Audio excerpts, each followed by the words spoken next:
is the Scalextric James Bond Lotus Esprit Turbo from the movie For Your Eyes Only.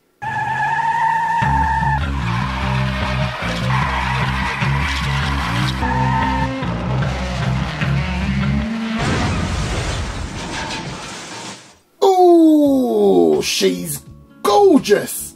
Do you know, in the first part of the movie, Bond's Lotus Esprit was white. But then this happened. And you know the main reason why this colour was opted for? Well, the producers believed, and they were right, if you're going to use a white Lotus Esprit against a snowy white background, cinematically, nah, that won't cut it. So they chose this beautiful copper metallic colour, and that worked beautifully. Come on, let's get it off the case. I see you managed to get the Lotus back together again. I disregard these jibes about our equipment, 007. Oh, just look at it. Seriously, just feast your eyes.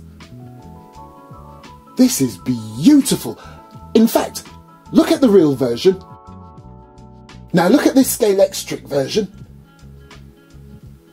Now look back at the real version. Now back to this Scalextric version. I'm doing this for a reason. It is on point. First things first, the wheels. You know I like to talk about wheels and tyres and things, and they've got it. They've hit this spot on. No, wait. There's something missing. There should be Goodyear on the tyres. That's the only thing that's letting this down so far. Goodyear. Maybe they didn't have the licensing. Look at the intricacy of that section there of the wheel. The gold section. And then around that you've got that silvery grey section. And then of course the treads on the tyres. Realistic as ever. But what I love about what they have done here on this model is they have kept it real. Well, as real as possible. Because unlike another particular model I featured very recently, the rear wheels on this bad boy are actually bigger than the front ones. I love that, look. And unless my eyes are deceiving me, they actually look wider, thicker too, look. Nice. Do you know what? No, I'm not going to do it. I was going to continue with underneath, but no, hold on. And you know what I'm going to talk about next? Yes, how can you not acknowledge how they've done the skis on the back here? They look so detailed, it's ridiculous, and I'm here for it.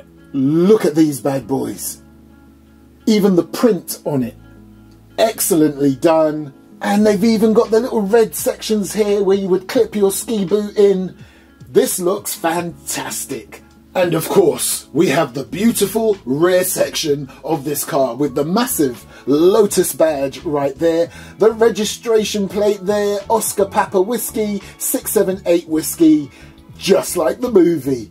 Now, talking about Bond, there he is, sat in the car. I am loving what they've done to the interior there. Very, very representative of its time period. That sort of colour scheme inside the car. Very well done. I'm also loving how they've put his left hand on the steering wheel. Look, if you were taking a driving lesson, your driving instructor would tell you off. But this is Bond. He's cool. My name's Bond. James Bond. I'm also loving the twin exhaust pipes down there, very cute. I like that. And if I can bring you back to the rear again, loving how they've done the rear louvers on this window.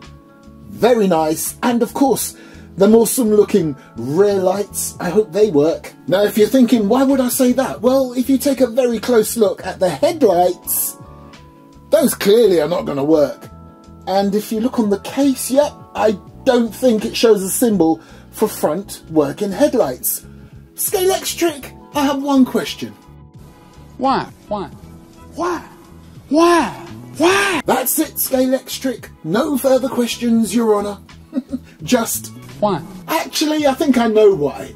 because it would probably mean a lot more work in producing this beautiful model, because they would have had to have made these headlights, which on this model, the Lotus Esprit, they're here and they open up.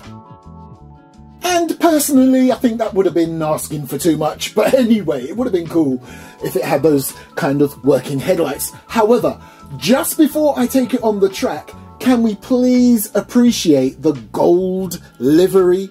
It's gorgeous on that beautiful copper background. Look, these lines that go all the way down the side of the vehicle, they look very nice, but look here too.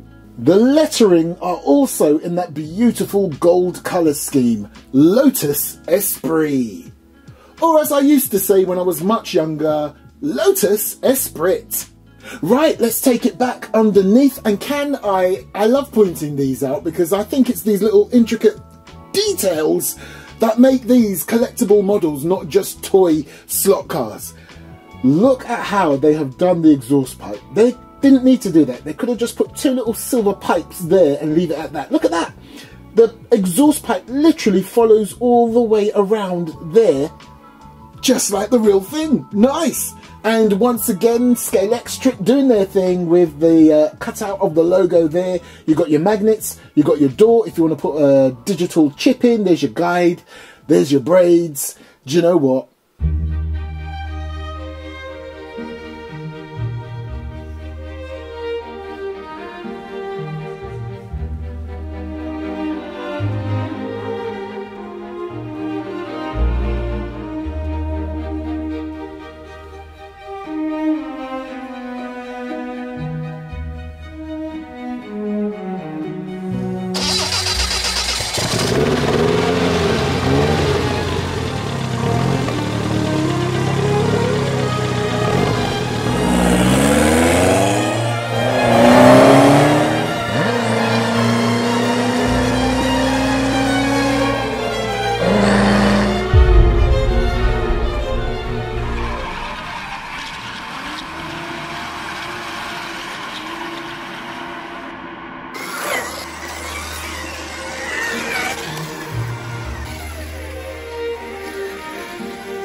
Not again. I'm sure I cleared it with the police that we'd be doing a test drive of this beautiful Lotus Esprit.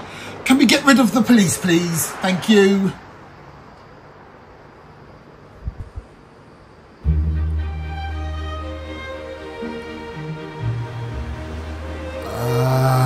And there it is in all its glory. You know, when I do these videos, sometimes, as you know, I like to put in the real engine noise and then I fade it out so you can actually hear the slot car running on the track. And you heard how smooth it was. It was a pleasure to drive. I didn't want to push it too fast. It can go faster, but this is a beautiful collector's piece for me and I don't want to risk anything breaking. But this thing is gorgeous, and to give it its full title, this is the Scalextric James Bond Lotus Esprit Turbo For your eyes only, copper. C4301.